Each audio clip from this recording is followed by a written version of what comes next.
Bem-vindos a mais um Eco de Vidas, programa cultural, e hoje estamos aqui com um grande colega representando o Gnose Brasil, né? Instituto Gnose Brasil.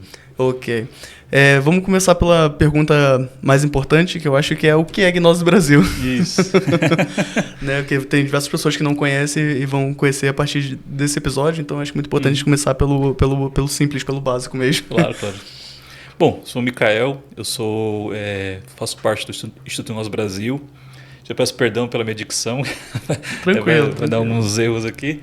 Mas faço parte da Gnose Brasil, instituto que tem como papel filantrópico difundir o conhecimento gnóstico de Samael Aun Weor, que é um conhecimento de tipo esotérico, espiritual, religioso, que busca a transformação radical do ser humano, com seus próprios esforços. E eu faço parte da unidade de Pirituba, sou coordenador dos instrutores de lá. Pirituba tem a rua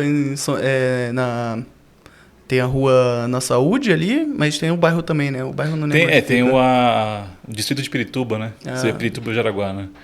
Fica ali perto da estação de trem Pirituba, próximo dali. Entendi. O terminal de ônibus Pirituba também é próximo dali. Fica naquela região ali. Mas tem internacional, né? Sim, o Instituto Gnose Brasil, ele faz parte de instituições gnósticas internacionais. Tem a sede nacional em Minas Gerais e tem a sede internacional na Venezuela. Legal. Ali, seria mais ou menos próximo de Caracas, não é bem Caracas, mas é uma região mais do interior ali. Legal. E estamos assim, o Instituto já faz algumas décadas aqui no Brasil. Tem a gnose no Brasil, tem uma história longa na América Latina em geral, mas no Brasil também. E que eu posso dizer mais? E o papel aqui sempre é mostrar gnoses para quem quer saber conhecimento, ocultismo prático, esoterismo prático, busque gnoses. Eu vi que tem o famoso agnóstico, né? Que eu não sei se tem relação. As pessoas geralmente falam, às vezes tem a ver com agnóstico, né? Mas eu vi que tem gnosticismo também, sim, algo assim, né? Isso, gnosticismo é o sistema que usamos para difundir a gnose. É a forma de ensinar, porque a gnose, quanto intelectual, ela é gnosticismo. Uhum. Mas a gnose em si, ela não é intelectual. A gnose a gente dá ferramentas para a pessoa buscar esse conhecimento. Gnose significa conhecimento em grego. Entendi. E esse conhecimento é interno, dentro da pessoa. Então damos ferramentas para a pessoa buscar dentro de si. Quais são as ferramentas? Meditação, por exemplo. Meditação para nós é a prática mais básica e fundamental para você buscar esse conhecimento dentro de si. É quando você afasta a mente e deixa espaço para algo superior, que é o que chamamos de consciência, ou a essência da pessoa em atividade. Que legal. Eu chamo de estar presente no presente momento, né? Ótima observação, porque uma das práticas também que já ensinamos, assim, nas primeiras aulas já ensinamos, a prática que chama chave-sol. O que é sol? S-O-L. S de sujeito, O de objeto, ou objetivo, e L de lugar. O que é essa chave-sol? Você faz 3 perguntas para você mesmo. Aqui e agora. Assim, quem sou? Aí você pode, no começo, a pessoa fala, não, sou Mikael. Sim. O que eu estou fazendo? Você vai olhar, estou aqui dando entrevista pro David. David. Eu não sei em alemão, ele é meio estranho. David Bayer. David Bayer, aqui no Ecos de Vida. E onde estou? Estou aqui no SampaCast, aqui no Centro Cultural Vergueiro. Estou aqui no projeto aqui junto com ele. Estou tentando recordar como eu cheguei aqui e tal. Porque geralmente é isso que ele faz. Ele faz as coisas, mas sem saber o que estamos aqui, o que estamos fazendo. E se você põe você em presença aqui e agora. Uhum. Com o tempo a pessoa faz, quem sou? Aí, ao invés de responder intelectualmente, a pessoa vai pôr atenção nela. Tentar recordar como é que ela está, que roupa que ela está, que roupa que eu pus, qual meia, etc. Vai tentar recordar isso. Quem sou? Tentar imaginar você mesmo, usar essa imaginação junto com a vontade consciente, vontade de se imaginar. O que eu estou fazendo? Aí você não vai falar nada, sem usar a mente, você vai olhar o que você está fazendo. Tá. Onde estou? Aí você vai olhar em volta e ser como uma criança. A criança, você pode perceber que ela presta atenção em tudo. tudo. Sim, sim. Sem julgar nem nada, ela só observa. Ela vai os detalhes, as texturas e tal. Precisamos voltar com essa mente de criança, de observar as coisas sem julgar se é bonito ou se é feio, sem nada. Concordo. Então observa assim. Sei que nem um desenhista geralmente observa as formas geométricas das coisas. E temos que fazer isso também. Voltar a ter essa mente de artista também. Concordo. Aí, pronto, tem uma técnica que eu aprendi no teatro que ela é para esvaziar a mente. E aí eles falam que uma técnica muito boa para você esvaziar a mente é sempre se perguntar qual é o seu próximo pensamento. Né? Aí é muito bom. Tipo, o que eu vou pensar agora? Qual é o próximo passo, sabe? Porque se você vai no automático... Isso os orientais chamam de judô mental. Judô mental? Isso, você vencer com técnicas para vencer a mente. Legal. Você, por exemplo, na meditação você pode fazer isso também. A mesma coisa, qual é o próximo pensamento? Sim. Você fecha lá o olho, faz respirações lá para relaxar o corpo, etc. E faz uma pergunta que a mente não saberia responder. Ou a mente fica assim, o que é isso? Que frase é essa? Por exemplo, se tudo vem da unidade, de onde vem a unidade? Ou se tudo se reduz à unidade, a que se reduz a unidade? Faz essa pergunta várias vezes. A mente ela não tem resposta, porque a mente não consegue chegar a essa verdade do que é o universo. A mente ela tem elementos mentais, lógica, etc. Mas essa lógica é muito simples, muito limitada. Sim. E aí, até que a mente vai uma hora cansar, tanto você fazer essa técnica, e quando ela cansa, aí deixa espaço vazio ali. Aí nesse espaço vazio é que você vai trabalhar a consciência, a essência da pessoa em atividade. Que legal. Então, não, eu ia voltar pro gnose, né? Sim. É porque os assuntos são da gnose, né, pelo jeito, mas são muito abrangentes também, né? Como a meditação se abrange a tudo e a diversas outras, tanto religiões ou instituições ou ordens e assim vai. Eu quero fazer a pergunta sobre o Samael, né? Que é a base. Mas primeiro eu queria falar do livro também que você trouxe. Sim, esse livro aqui foi um dos primeiros livros de Samael Weor, que na verdade na época se chamava A1 Weor.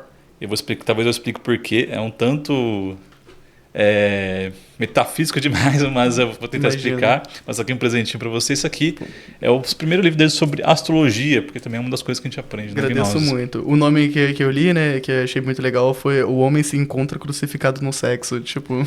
Isso, você vai ver. Você vai ver o cerne de todas as religiões quando você vai estudar. Isso não é só Samael Weor que fala, todos falam. Freud já falava sobre isso. O centro da sociedade, o movimento da humanidade inteira tem como centro o sexo. O sexo é de onde viemos, o sexo é o que buscamos.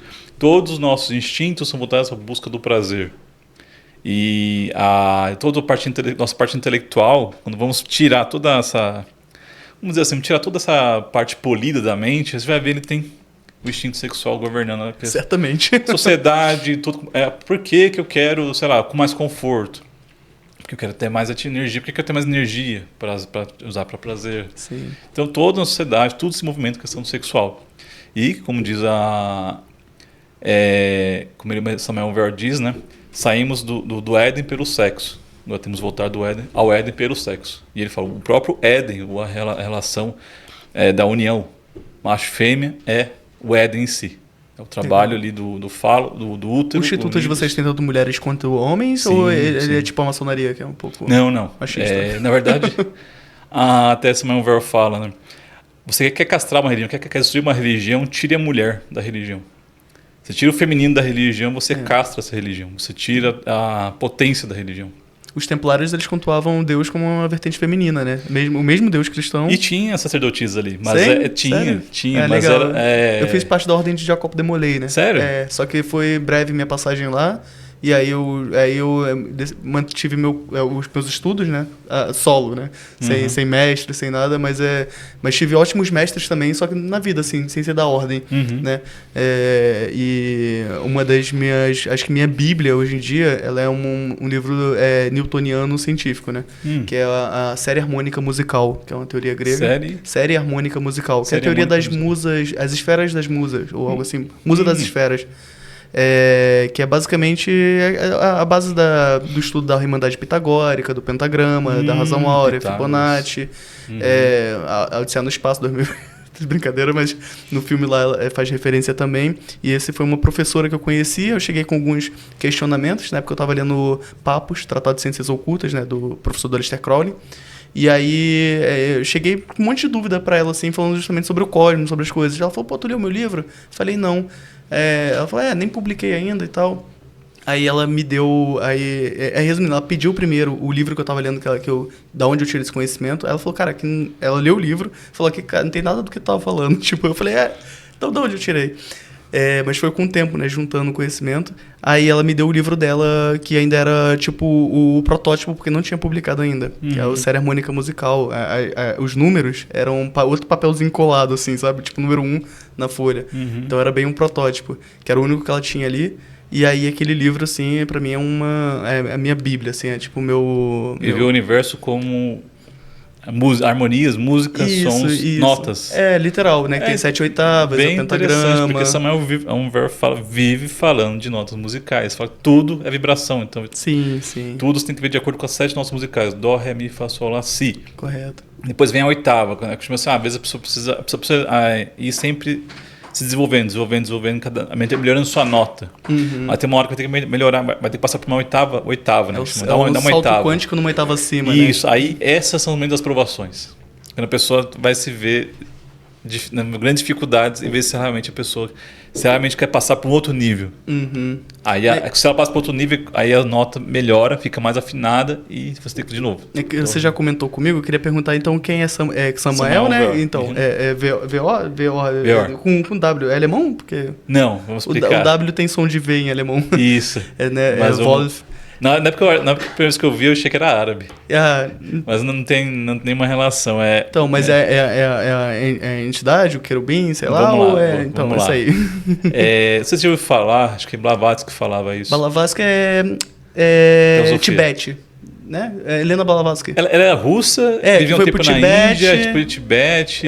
Eu lembro que ela saiu de lá só com conhecimento na Unidos. cabeça. Bem legal. Então é magista, né? Eu acho que é. Blavatsky, ela foi uma grande mestra, nós conhecemos ela como uma grande mestra da teosofia. Ela teve altíssimos níveis de graus iniciáticos, podemos dizer assim. Que legal. E vamos lá explicar. Ela dizia assim, há tantos deuses no céu como homens na terra, ou tantos pais no céu como homens na terra. O que isso significa? Não sei se ela chegou a explicar essa frase. Onde está Deus? Na Bíblia, Jesus fala várias vezes, Deus está dentro de vocês. Mas algumas traduções vêm, Deus está entre vocês. Mas o correto seria, Deus está dentro de vocês. O que significa? Cada um de nós tem seu Pai interno. Nós chamamos nós de real ser, ou real ser íntimo, ou real ser interno, o sagrado ser interno. É o ser, chamando ser. É o real ser. Esse real ser está dentro de cada um de nós. E nós somos essa parte humana, que está aqui vivendo, sofrendo, sentindo dores, ganhando experiências, ou fracassando mesmo, que também fracassamos terrivelmente, de existência em existência. O real ser, esse pai interno nosso, ele quer o quê? Qual o objetivo dele de emanar essa parte humana? Ele quer a sua própria autorrealização íntima. O que é a autorrealização íntima do ser? É quando o ser consegue criar a alma humana e unir-se com essa alma humana. Unindo o espírito, que é ele próprio, o espírito divino, junto com a alma. Essa alma seria simbolizada na maçonaria, por exemplo, ou entre os mistérios hebraicos, o Templo de Salomão. Esse é o Templo de Salomão, é o Templo do Deus único. Quem é o Deus único? Nosso real ser interno. Então, cada um de nós tem esse real ser. Aí, Samuel Weor nasceu com que nome? Qual é o nome da personalidade? Mas foi um humano ou assim, a minha pergunta é se ele era humano encarnado ou se era uma entidade, tipo isso, que eu ainda não... Que escreveu um livro, então, tipo, fiquei meio dúvida agora. Já vou chegar. Tá bom. Aí nasceu Victor, o nome dele, na verdade, de batismo, é Victor Manuel Gomes Rodrigues. Ele nasceu na Colômbia, Bogotá. Acho que foi Bogotá, se não me engano. E ele nasceu com esse nome. Esse é o nome de quem? Dele mesmo, o real nome dele, o nome desde que início da criação, ou o nome da vida atual agora? Da vida que ele teve? É o nome que a mãe dele deu, é o nome da vida dele, o nome da personalidade nós chamamos. Porque aprendendo na gnose que de cada vida que nós temos, ganhamos uma personalidade nova, uma personalidade que é adaptada ao tempo e ao espaço daquela vida que vai ter. E essa personalidade recebe o nome dos pais. Só que com o tempo, quando a pessoa vai trabalhando sobre si, vai passando ali pelos graus de sabedoria, vai conquistando, vai trabalhando sobre si para desintegrar certos elementos subjetivos dentro de si mesmo, para desengarrafar a essência, e podemos falar mais sobre isso, ele vai conseguir ter o direito de conhecer seu próprio nome interno, seu nome real, o nome desde o início da criação do universo. O nosso ser tem um nome, e tem esse nome simboliza um papel do universo. E o nome dele, o nome do íntimo dele, seria Aum Veor. É Aum Veor, tanto que está aí assinado Aum Veor. Não está Samael ainda. Sim. O que é Samael? Então, Aum Veor, ele conquistou esse nome, o direito de ter esse nome, de se chamar Aum Veor, porque ele estava representando ali seu íntimo, seu real ser interno. Só que aí tem um outro detalhe, o real ser também tem um nome autêntico, um nome que vai além, o nome do Logos, nosso Logos interno. É o Logos que nós chamamos, é aquele que os hebraicos, a Cabala chama de Keter, Binah e Shokimah. Todos nós temos essas três forças da criação dentro de nós, só que estamos desconectados. Quando você se reconecta com essas três forças, você consegue encarnar esse Logos interno. E Samael Veor passou por esse processo. A gente chama de advento do Logos Samael. Quando Aum Veor conseguiu encarnar o seu ser, que é Samael. Entendi. Então ele poderia se chamar Samael Aum Veor. Foi longo, foi tipo... ele conheceu, desde ele já nasceu desperto. Eram poucas pessoas que nasceram desperto, com consciência desperta. Então ele já sabia que tinha que procurar algo para resgatar o seu trabalho interior. Então, a partir de 54, ele começa a assinar como Samael Veor, porque ele já tinha o direito de se apresentar como Samael, que era o seu Logos. Depois, muito tempo, ele conseguiu, quando ele fez todo um trabalho dentro de si mesmo, para desintegrar todos os elementos subjetivos, todos os agregados psíquicos, como dizem os tibetanos, ele pode dizer, ele já era totalmente Samael Veor.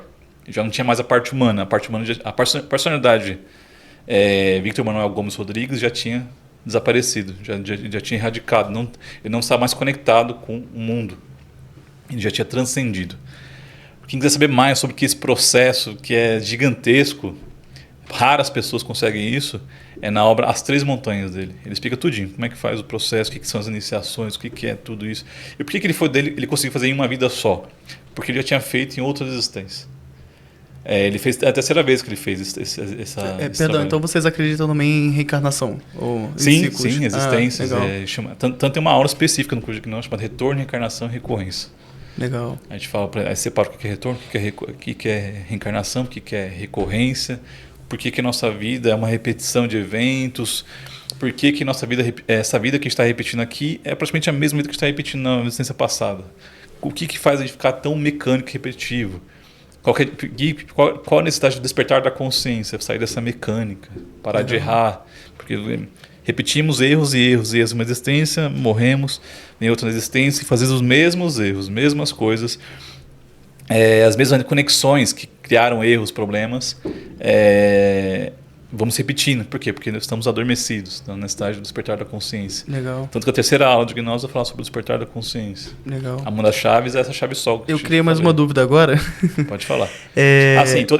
Esse que o Samael Veor fez, ele fala, todos vocês têm que fazer isso, vocês têm que fazer esse trabalho Legal. de eliminar essas coisas que te prendem à matéria para voltar ao seu ser, voltar ao ser do seu ser, voltar ao seio do Pai, como ele disse. Legal.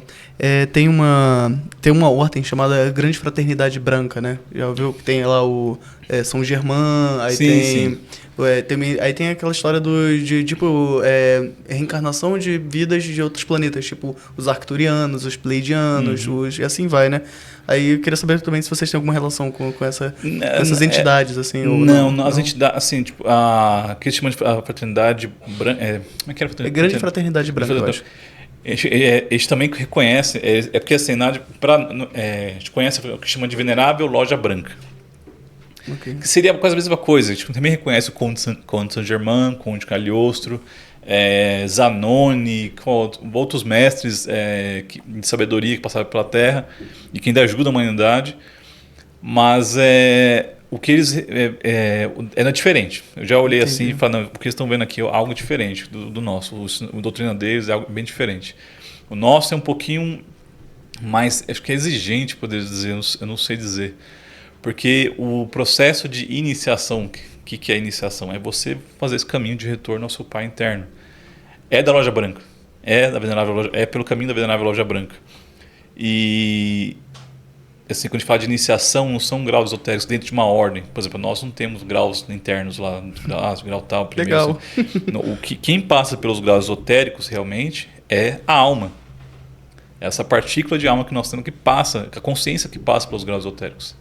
Legal. E é através que qual que é o impulso dela, o próprio ser interno que vai dando esse impulso. E também, como eu te falei para você, nós não tiramos essa parte feminina. Isso é legal. O que significa? Que significa que também tem a parte divina. Nós vemos Deus como pai e Deus como mãe. Então, até na quarta aula, a gente ensina lá no curso de gnose sobre o que é a Divina Mãe.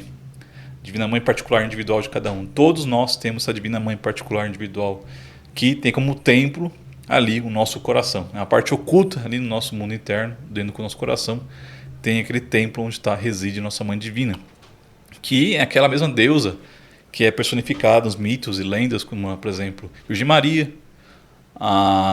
Tem também, entre os celtas era Dana ou Danu. Tem também entre os mexicanos Tonantzin. Tem tantas divindades. Ishtar na Babilônia, Inanna na Síria, Afrodite entre os gregos. Todas as personificações para nos mostrar que tem essa parte divina, esse eterno feminino dentro de nós. E é ela que realmente leva o filho até o pai. Porque ela quer fazer o filho voltar ao pai, para ela mesma voltar a ser o casal com esse pai. Não cortando o assunto, né? Porque é muitos assuntos e tudo mais. Uma pergunta que eu tenho muito a fazer também é sobre... Você falou sobre o Templo de Salomão, que é o templo interior, no caso, né? Então, existem os livros, né? Que são a Clavícula de Salomão, os Daimons e etc. Nossa, é que eu gostaria de trazer assunto porque o povo também gosta, assim, né? Você pode falar. Sobre demônios e anjos e entidades, etc, assim, né? Porque a Clavícula de Salomão é o sistema de magista Goécia, né? E aí tem o sistema de magista, que, se eu não me engano, que é o Telemann, que é tipo projeção astral, vamos falar assim, né? Pelo que eu acho. E aí já é outro sistema magista, que é Aleister Crowley. E aí o sistema base, que usa também na maçonaria, pelo que eu sei, né? Nenhum maçom me contou, mas eu sei. Queria saber sobre se vocês usam sistemas magistas, se vocês trabalham esse tempo interior com essa relação, e também sobre as entidades também, que acho que é um assunto muito legal. Bom, vamos antes esclarecer alguns pontos. Você falou sobre Goécia. Goécia tem magia, aí a magia se divide em dois ramos, a Goécia e a Teurgia. Goécia, que nós chamamos de... não sei como você vê, mas chamamos a parte negra da magia. E tem a Teurgia, que é a parte branca. Nós trabalhamos com a parte branca. E se for do Crowley, a gente pode dizer assim, sem todo respeito, sem nem ofender ninguém, mas Aleister Crowley e Samael Weor são polos opostos. Eles parecem que, se você for ver assim, as obras, até as missa gnóstica, etc., os dois utilizam os mesmos ensinamentos e tal, mas no ponto central, que é o sexo, eles dividem. Legal. Tanto que aí Samael Weor ele escreve um livro, o primeiro livro dele, né, que ele chama de A Pedra Fundamental da Gnose, no século XX, é o Matrimônio Perfeito.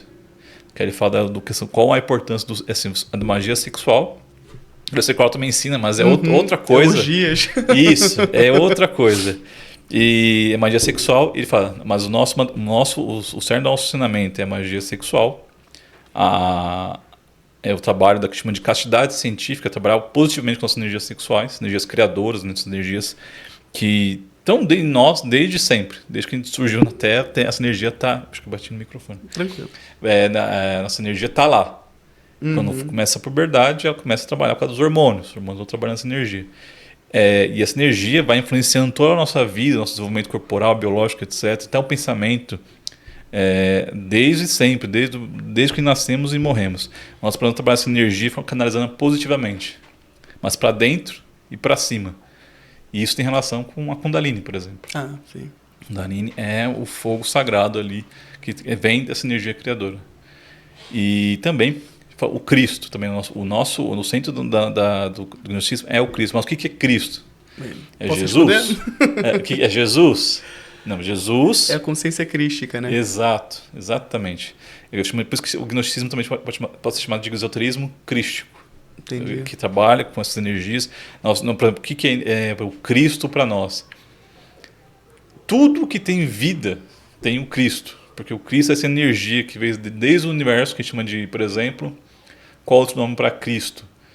Segundo Logos na teosofia, ou Shokimada, Kabbalah, ou que mais?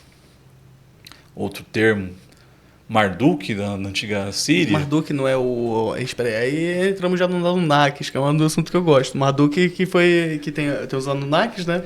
Então eu não sei de onde que veio essa questão da raça alienígena. Você falando da raça alienígena? Eu não sei, porque assim, eu já estudei um pouquinho da mitologia síria e falo dos Anunnaki. Isso. Mas os Anunnaki que a gente vê ali seria mais ou menos os senhores do karma.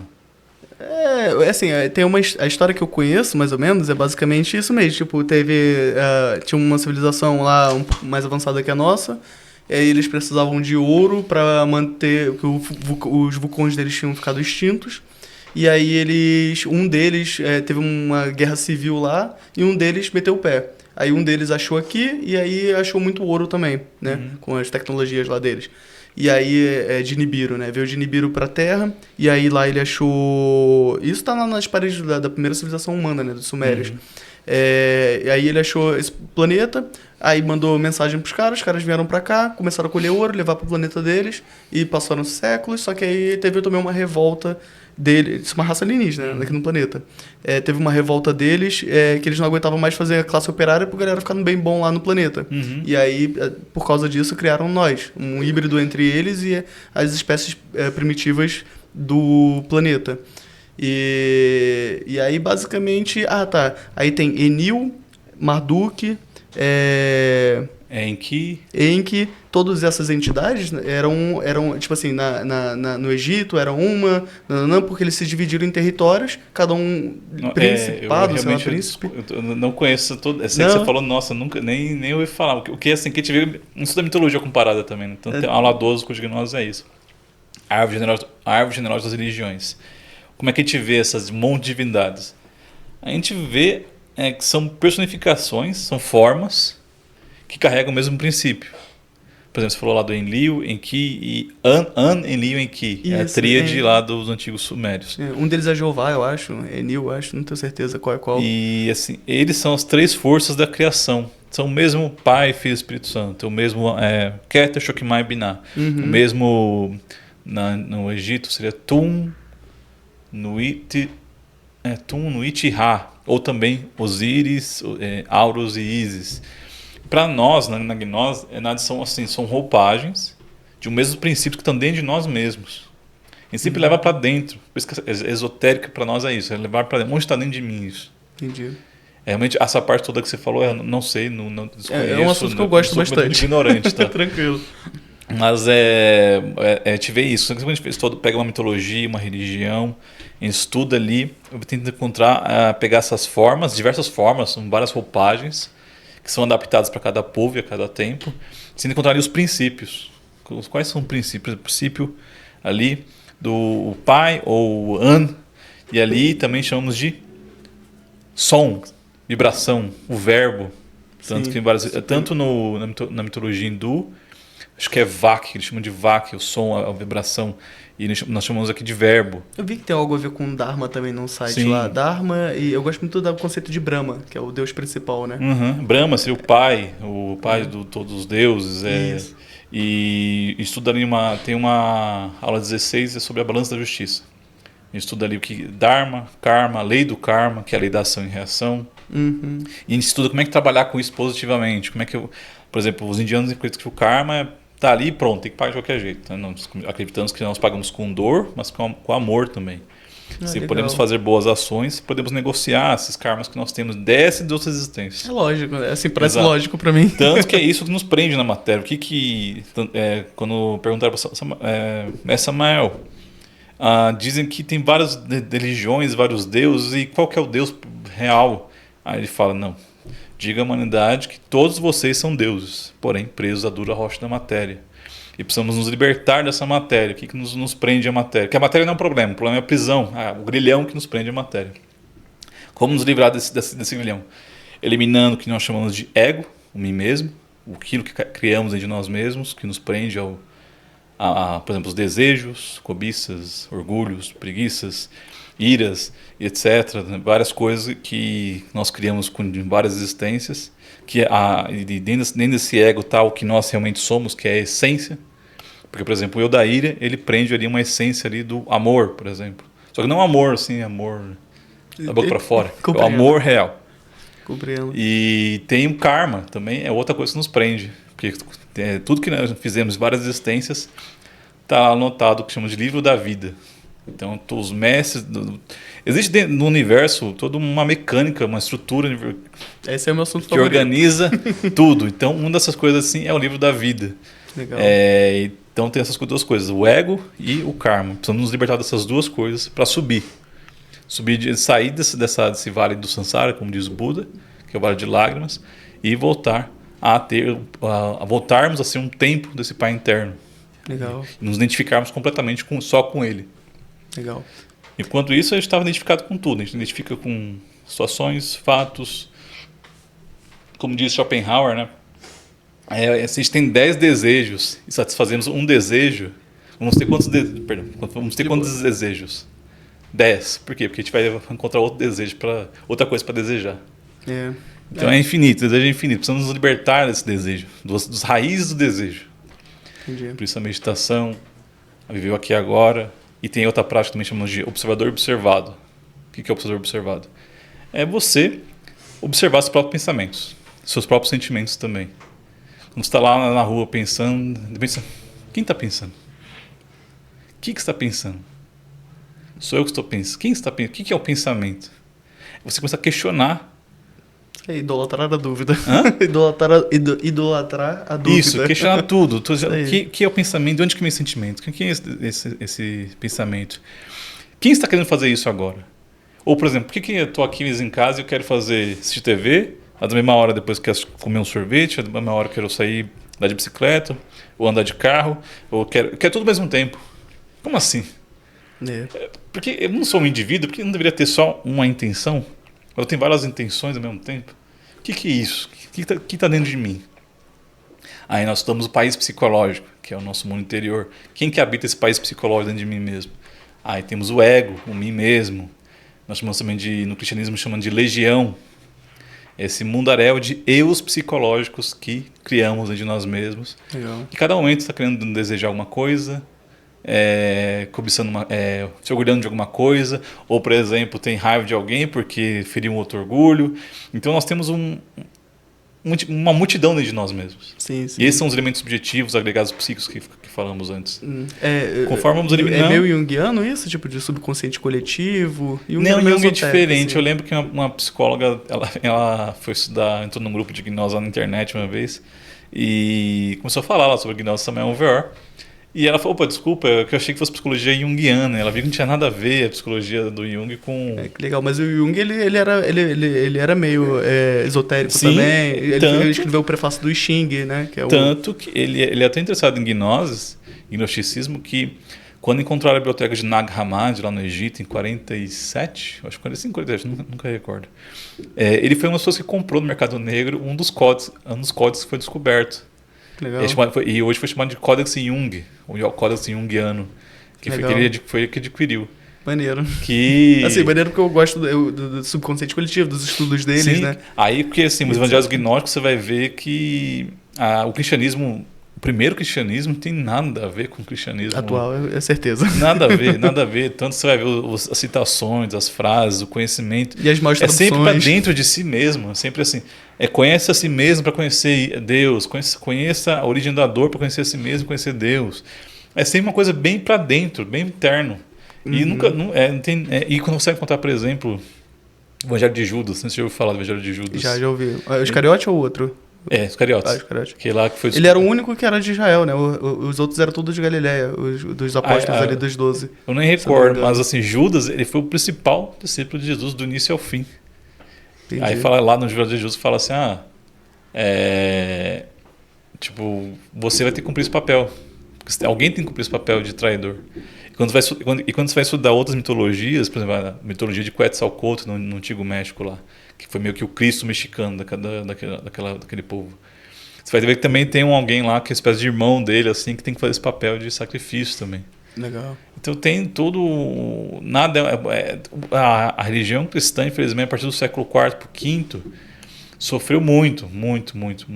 Tem todos aqueles conhecimentos esotéricos do cristianismo de Jesus, não tem nada. Enoque, por exemplo, super caçado, né? Sim, os livros. No e século, é um dos que eu mais gosto. Falar em caçar, no século V, os evangelhos gnósticos que foram encontrados na Nag Hammadi foi um tal de Pacômio, ou São Pacômio, que ele sabia que ia ter uma perseguição no mosteiro dele e começaram a esconder, jogaram em vasos e eles esconderam ali porque os ortodoxos da época ali queriam destruir tudo que não tivesse nada a ver com o pensamento deles. É isso. Aí desviou totalmente, aí infelizmente. Aí o que aconteceu? O que surgiram as sociedades ocultas para passar esse conhecimento adiante de forma oculta. Apesar que desde pegar lá Pitágoras, né, já era oculto, porque se você vai lá mostra música para quem não conhece música, exato, vai queimar. E assim, de tempos em tempos a humanidade, a Venerável Loja Branca, ela abre e fecha o conhecimento esotérico. Quando ela fecha, a pessoa tem que dar a vida para conhecer um tiquinho. 7 anos de silêncio na Irmandade Pitagórica. O pessoal passa 7 anos de silêncio. Era 7, era 2. 7 anos, nossa senhora. 7 anos em silêncio para você. Não podia falar nada do professor. O professor ensinava, não podia falar nada.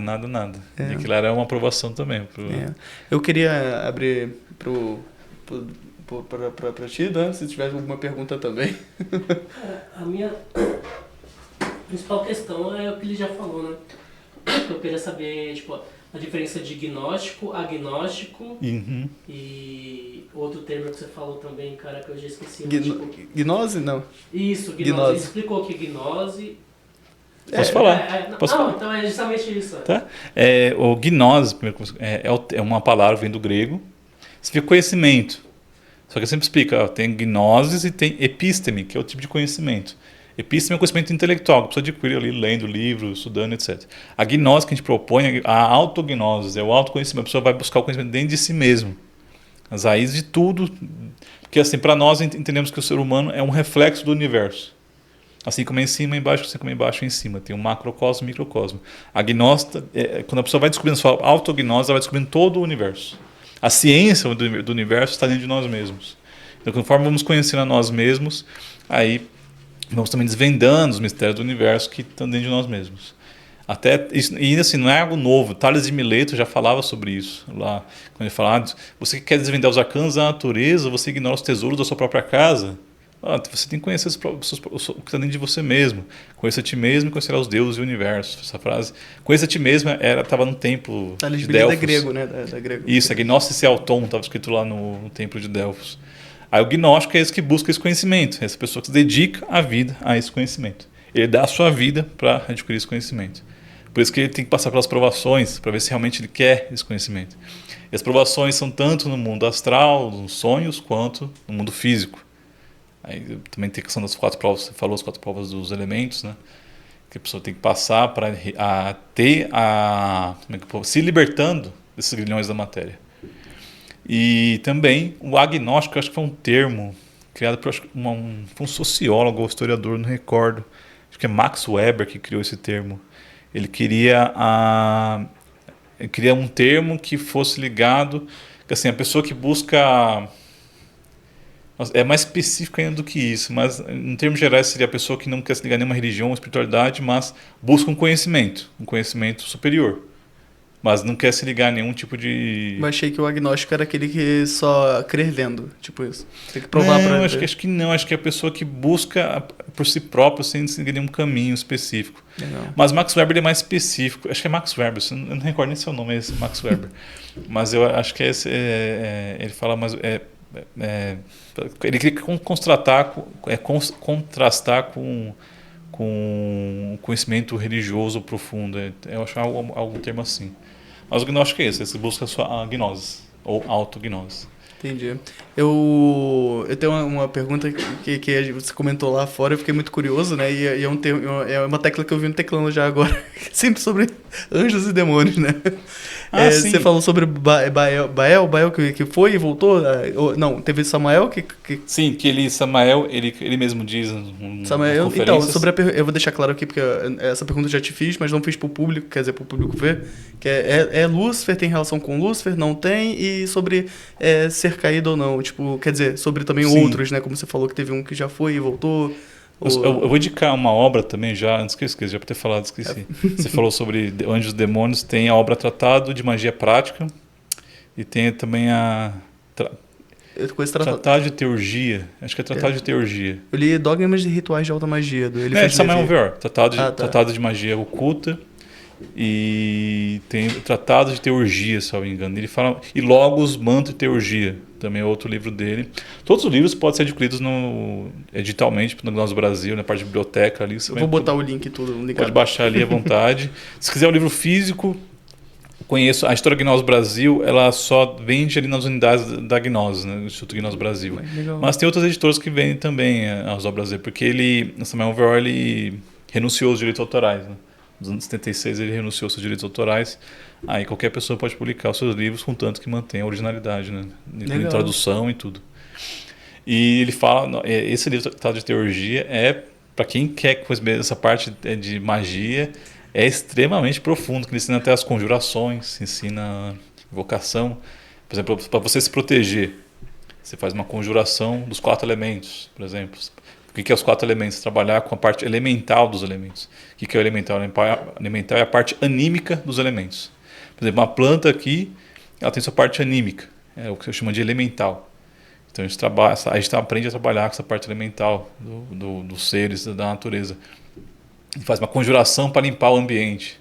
Depois faz uma conjuração do 7 para limpar de qualquer força negativa. Depois que está tudo limpo, se faz a invocação do Sábio Salomão para invocar forças positivas para emanar. Isso você pode fazer no seu quarto, na sua casa, em qualquer ambiente. Legal. E ele lá ensina abertamente assim, as coisas assim, você fica até caramba. Mas também e você falou do caído, né? O Samael estava caído porque ele já tinha se levantado, já tinha feito todo o trabalho. Aí cometeu um erro há muitas existências atrás e caiu. E assim, quanto maior a altura, pior a queda. Ele caiu e realmente usou suas atividades, suas faculdades internas para o mal. Por isso Samael foi conhecido como um demônio, um diabo. Mas essa parte humana conseguiu voltar a fazer o trabalho interno e voltar de novo, se levantar de novo como o seu ser interno.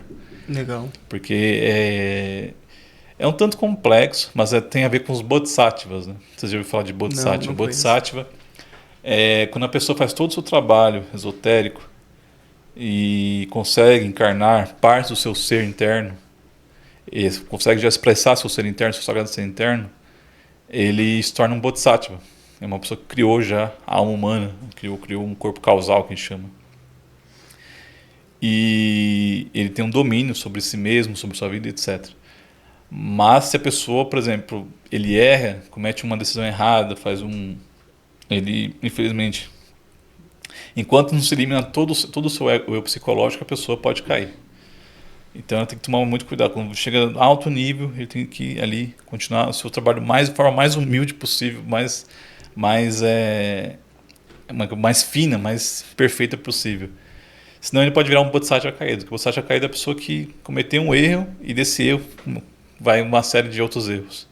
Aí a pessoa perde todas as suas conquistas internas e se torna um bodhisattva caído. Só que às vezes a pessoa ainda tem poderes internos, que a pessoa vai desenvolvendo as faculdades da alma, né? Faculdades internas da alma.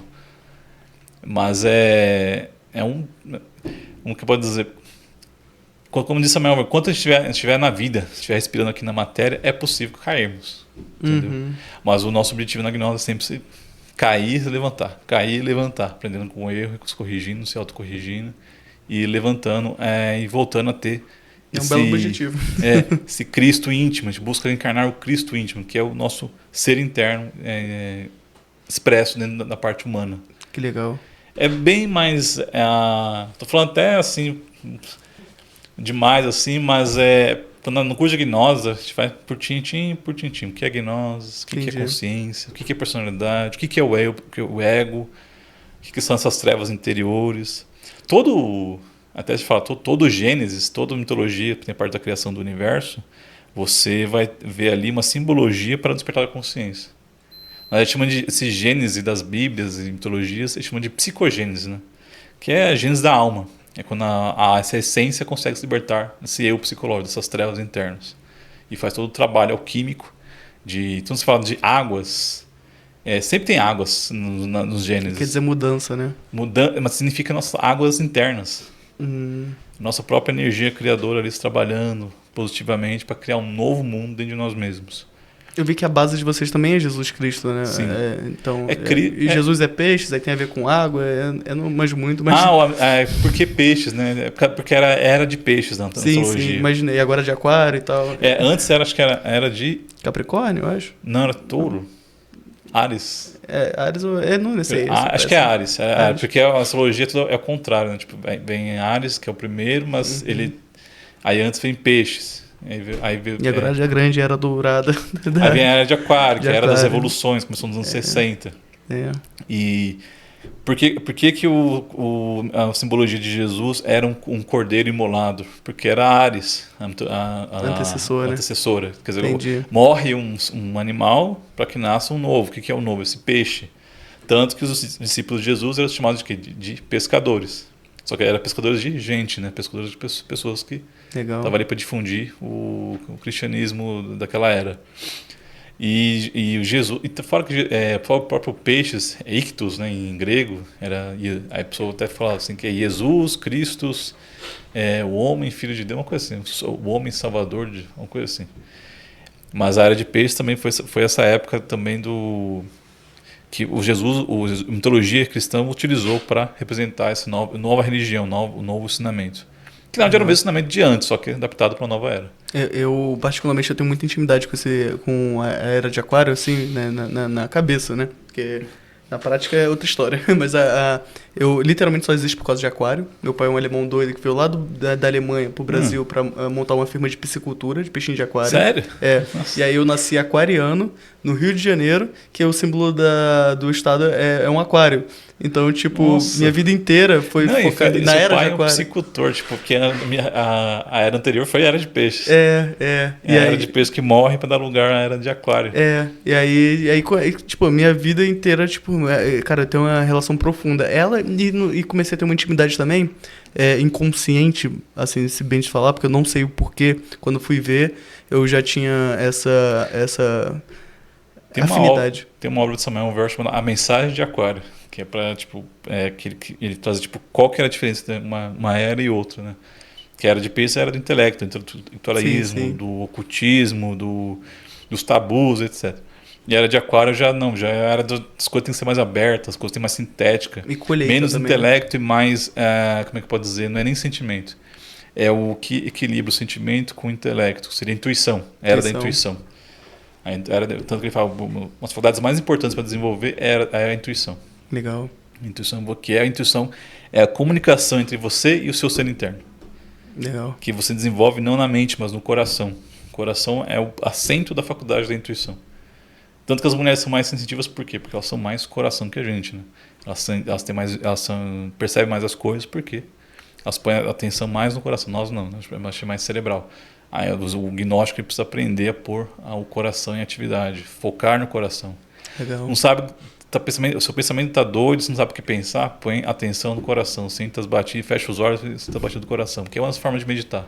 Vai meditar, sinta lá seu coração, põe uma música bem leve, se possível põe música clássica, e tenta colocar seu coração no ritmo ali da música clássica, que ali você vai atingir outros tipos de harmonias, não só no seu coração como no seu corpo inteiro, e assim vai refletir na sua psique. Legal. Tem alguma pergunta que você gostaria que eu tivesse feito e eu ainda não fiz? Nossa, cara, eu falei tanto aqui, você deu um espaço excelente para ele. Perfeito. Mas acho que, deixa eu ver, curso de gnoses, né? Podemos falar, por exemplo, nós temos as nossas câmaras públicas, por exemplo, dia 30 de novembro começa a câmara pública sobre tarô, é todo sobre Cabala. Curso de Cabala, isso, Cabala, do ponto de vista gnóstico. Eu li O Poder da Cabala, é muito bom esse livrinho, é gratuito, um branco assim, que achei numa van, Aí comecei a ler e me introduzi na Cabala. Assim, Sério? comecei a estudar muito, assim, fiquei viciado. Lidei até o Zohan inteiro, PhD. Zohar, não, Só que o problema é que eu não entendi nada, porque é muito termo bem em complexo, hebraico. bem complexo. Tem que estudar, literal. Eu também não sei, tanto que quem vai instruir lá é outra pessoa que sabe bem Legal. mais que eu. Dia 30 de novembro, todo sábado de manhã. Dia 30 de novembro, dia 7 de dezembro e dia 12 de dezembro. Sei que são 3 sábados seguidos. Ele vai falar sobre Cabala, que é baseado na obra Tarô e Cabala de Samuel Weor e curso Tarô de Cabala. Legal. Tem um tarô da Cabala, né? Eu fui na... A gente usa o tarô egípcio. Ah, que o tarô legal. egípcio de Kir. Eu uso do Bosque do Gnomos, que é de gnomo. É muito bonitinho, e é bem simples de jogar. Adorei, mas eu fui lá no Museu das Bruxas, o primeiro, acho que o único no Brasil e acho que um dos primeiros do mundo, algo assim, são poucos, acho que 2 só, Museu das Bruxas aqui na Vila Mariana. E lá eles têm tipo um museu, literal, né, com todas as ordens, todos os, a Helena Blavatsky, Jacob de Molay, todo mundo, tipo, apresentando, né, no museu, que é um museu, e aí tem a parte dos tarôs. Aí nos tarôs tinha um lá que era o tarô alquímico. E aí as figuras eram sefirosnas, sabe? Tipo a árvore da vida, da Cabala. Aí eu achei uma maneira, perguntei pra ela se vendia, ela falou, não, esse a gente não vende e tal. Aí eu comprei dos gnomos, que eu achei legal também. Tarô dos maconheiros. A gente utiliza o egípcio porque os mistérios cristãos, assim como os mistérios gregos e mistérios de vários outros povos, vêm do Egito. Quando você vai estudar, por exemplo, na Bíblia fala que Jesus foi para onde? Para fugir de Herodes, para o Egito. Aí volta de lá. Só que assim, esse que a gente vê na Bíblia é simbólico, essa parte simbólica. Quem quiser conhecer a vida de Jesus mesmo, tipo, o que significou toda aquela passagem na Bíblia, por que a Bíblia conta daquele jeito, mas não é exatamente daquele jeito a vida real dele, lê a obra Mistérios Maiores, de Samuel Weor também. Lá ele fala quando nasceu, por exemplo, manda simbologias. Fala que Herodes mandou matar as crianças até 2 anos. O que significa isso? Criança ou infante é a mesma coisa que iniciado. Então até 2 anos significa o 2º grau de mistérios maiores. Só pode mate as crianças até 2 anos, até aquelas que têm até o 2º grau de mistérios maiores. Não era literal as criancinhas, né? Não, as criancinhas eram os iniciados. A pessoa já fazia um trabalho de purificar a si mesmo. Por isso que é chamado de criancinha. Porque o objetivo do iniciado o que Jesus fala assim, vocês têm que ter mente de criança. Quem quiser ser grande, você tem a mente de uma criancinha, como essas criancinhas que estão ao meu redor. Porque ele fala, tem que purificar a mente, tem que trabalhar e erradicar toda a luxúria, o egoísmo, como é que pode dizer? Cobiça, tudo isso tem que ser eliminado de nós, para que daí surja essa luz que é a essência, nossa verdadeira alma está lá presa. Aí o tarô, é porque a gente foi pra Jesus, mas a gente estava falando o tarô egípcio por causa disso, porque o egípcio ele tem símbolo. Se eu pegar o tarô egípcio, você vai ver que tem vários símbolozinhos. Para nós, cada símbolozinho é um significado diferente. Entendi. Então, para nós, cada cartinha é completa. Ela tem toda essa informação que o Arcano 1, por exemplo, o mago, toda a informação sobre o mago, que significa o mago, está ali na carta. Toca em símbolos. Que legal. Porque símbolos é a linguagem da consciência. Falando nisso, você falou sobre qual pergunta que você queria que eu tivesse feito para você. Sim. A gente falou que nós temos um conhecimento intelectual e tem um conhecimento prático, tá? Mas o que é a prática gnóstica, né? Porque não dá para ser, a gente não fala assim, não tem gnóstico não praticante. Se ele não está praticando, ele não é gnóstico. Ele é curioso. Entendi. Então a gente fala assim, qual prática? A gente falou, chave-sol é uma prática que você faz a todo momento. Auto-observação, que é jogar atenção para dentro de você, perguntar de onde vem o pensamento, de onde vem o sentimento. Porque quem está pensando? Aí já a gente fala depois de tudo que é o eu psicológico. Temos vários eus psicológicos que estão ali. E também qual outra prática? Como é que a gente vai fazer para recordar de fazer as práticas durante o dia? Como é que vai ter força para viver o dia a dia isso? Vocalização, também chamado de mantralização, nós fazemos também, ensinamos no curso. Também fazemos práticas, por exemplo, prática de sublimar as energias criadoras. A gente fala para o Hansa, e que faz Han mentalmente, aí solta Sa. Han mentalmente, imagina uma energia subindo até o cérebro, do cóccix até o cérebro, aí faz Sa, aí imagina a energia descendo do cérebro até o coração. Isso faz várias vezes, isso é também um tipo de prática para sublimar as energias. Limpeza. Quase uma limpeza. Quando vai sublimando essas energias, a gente vai sentindo que realmente um pouco mais limpo. Eu fiz eu fui sócio de um restaurante. E esse restaurante, terça-feira à noite, funcionava como uma igreja luciferiana Illuminati. Nossa. E aí era loucura porque ia várias mações de graus altos e tal. E um monte de gente de quimbanda, e vai. E aí lá eu só era sócio mesmo, porque eu trabalhava como panfletador pra eles. Fui trabalhar lá, só que na entrada tinha uma runa luciferiana. E aí eu reconheci a runa, porque eu fui e demolhei. E aí eu falei, pô, aquilo é uma runa luciferiana. Tá, aí fiz a entrevista lá, ele falou, não, tá, beleza. Aí eu falei, só mais uma pergunta no final da entrevista. Aquela é uma runa luciferiana? Aí ele, sim, tu conhece e tal? Eu falei, conheço e tal. Eu estudei um pouquinho e tal. Aí ele, legal, então, terça-feira à noite aqui a gente funciona como uma igreja luciferiana Illuminati. Aí ele me ensinou, aí eu, nas férias, né, que eu trabalhava à noite e rolava às noites, nas férias eu comecei a frequentar, mas como convidado, não como participante, né? Nunca virei participante, só era sócio. Aí depois disso me chamaram de mago do panfleto, porque eu trazia tipo uns 80 clientes no dia e tipo, pô, é muita coisa, né? Tipo, uma pessoa que tá lá na rua vai lá, almoço bom e barato, tal. E aí ele me ofereceu essa sociedade. A gente é um pouquinho, em questão de política, eu e esse cara, a gente era diverso, né? Porque eu como anarquista punk, ele como um skinhead, ex-militar, mercenário, tudo que tem de ruim, assim, né? Só que aí a gente meio que se aceitava e trabalhava junto. E ficamos fazendo isso há muito tempo, 1 ano. E aí nas férias eu comecei a frequentar. Ele me ensinou runas luciferianas e mantras e meditações e tal, lá nas aulas. E aí ele falava que era um som de limpeza. Era basicamente isso. Interessante. Que aí os mantras de limpeza era... Isso, a gente faz as 7 vogais, a gente chama de 7, não, que ele é uma vogal. Então, I, E, O, U, A, M, S. I, E, O, U, A, é uma das 7. Legal. Né? A gente faz essas práticas. Tem vários mantras, também vários. E também, por exemplo, mantra Om também a gente faz bastante, meditação também praticamos bastante. Também a gente fala de runas, mas a gente usa runas nórdicas. Sim, sim. Só que as runas nórdicas não já explicando, não é aquela de jogar.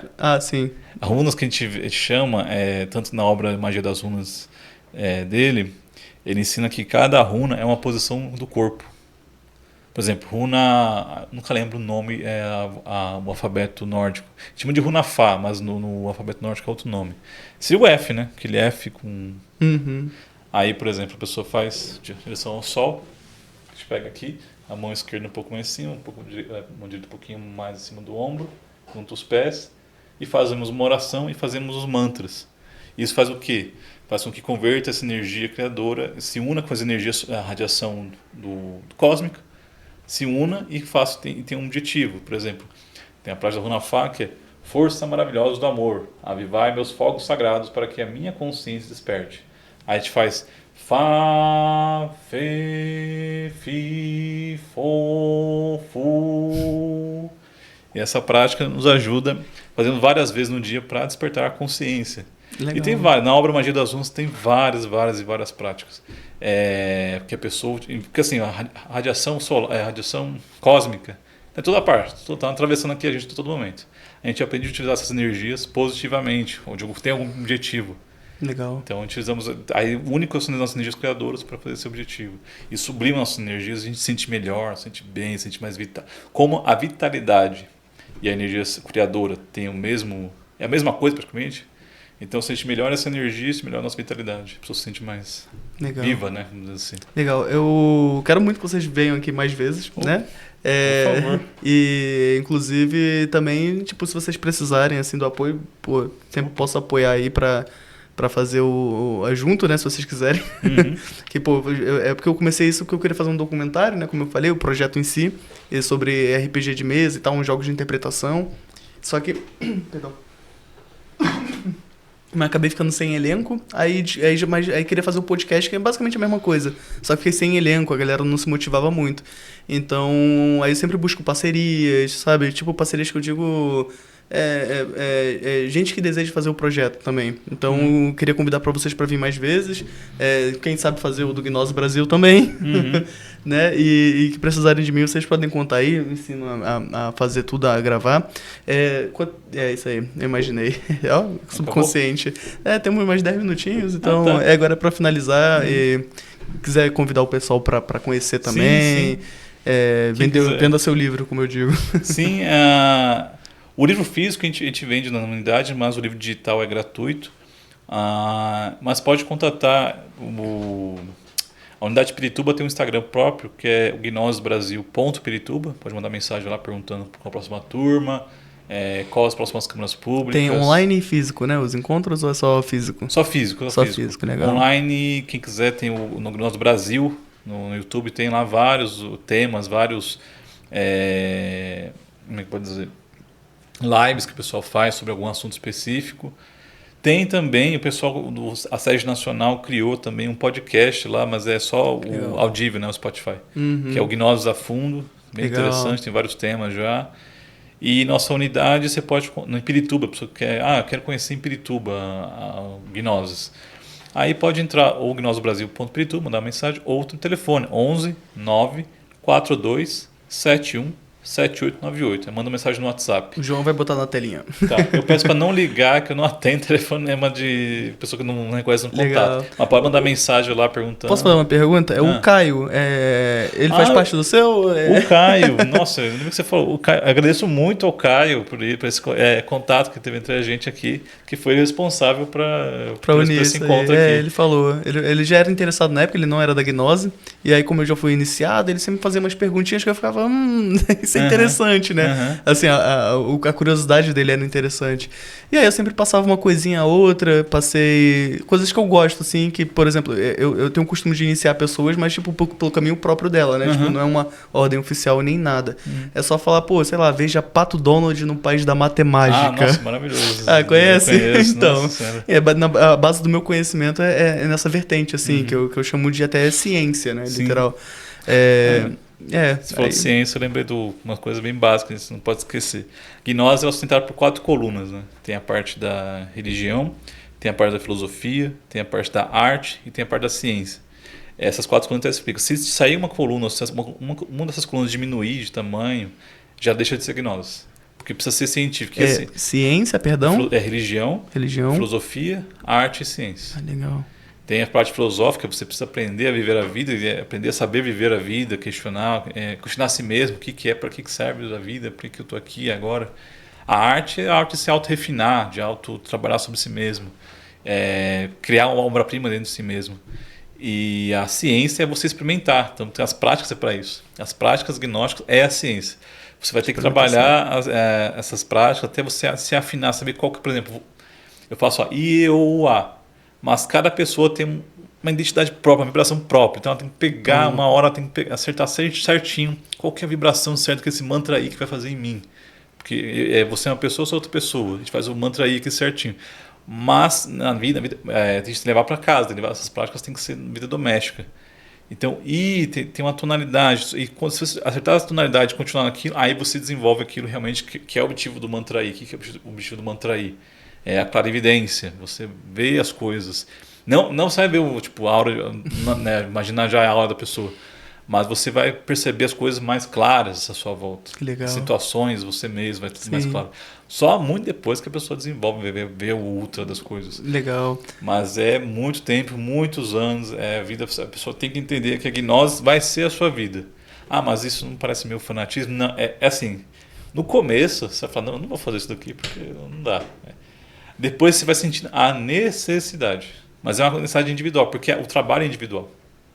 E coletivo. A instituição serve tem que ser coletivo também. A instituição serve para você ter um alimento espiritual para continuar. Sim. Porque às vezes, por exemplo, quando eu conheci a Gnose, era nenhuma instituição. Eu conheci pelas obras do Samuel Weir. E assim, eu fazia um dia, no outro dia não fazia, no outro dia ficava uma semana sem fazer nada, no outro dia esquecia, depois eu lembrava de novo, fazia. A instituição te ajuda a manter a constância. Legal. Constância. Porque ele te dá um alimento ali da luz. Porque o gnóstico tem que trabalhar com a luz e com as trevas. A luz é o que a gente busca, as trevas é o que a gente não pode ignorar dentro de nós mesmos. Então aí eu busco, eu alimento dessa luz, são os ensinamentos, as práticas, a parte religiosa, mas eu vou também trabalhando essas trevas para arrancar a luz das trevas. Entendi. Mas eu não posso ignorar aqueles trevas dentro de mim. Esse eu psicológico, esse ego, essa legião dentro de mim mesmo. É isso que eu preciso. Aí eu trabalho com a luz e com as trevas. Eu preciso aprender a subir, mas preciso aprender a descer também. Só que quando eu descer, eu preciso aprender. Quando eu descer, eu preciso voltar com a minha própria luz. Luz própria, que a gente chama. Maneiro, maneiro. Muito obrigado por ter vindo. Muito obrigado a vocês, obrigado ao Kai de novo, obrigado ao Ecos de Vida. Valeu. E espero sucesso aí no podcast. Obrigado. Em breve, vamos ver se a gente consegue fazer um Gnose Brasil também. Opa! Aí, em áudio e vídeo. Né? Se der tudo certo aí. É porque é bem legal, assim, e acho legal e gosto, né? Então, se a gente gosta, a gente tem que fazer, assim, é assim que eu penso. E assim, eu falei, mas ainda sinto falta tanta coisa pra falar. Sim, então, mas vai ter episódio 2, esperem aí, Gnose Brasil, episódio 2 aí. Peçam aí nos comentários. E isso aí, pessoal, se precisar entrar em contato. Agora a gente vai pra Perdigão, né? Opa!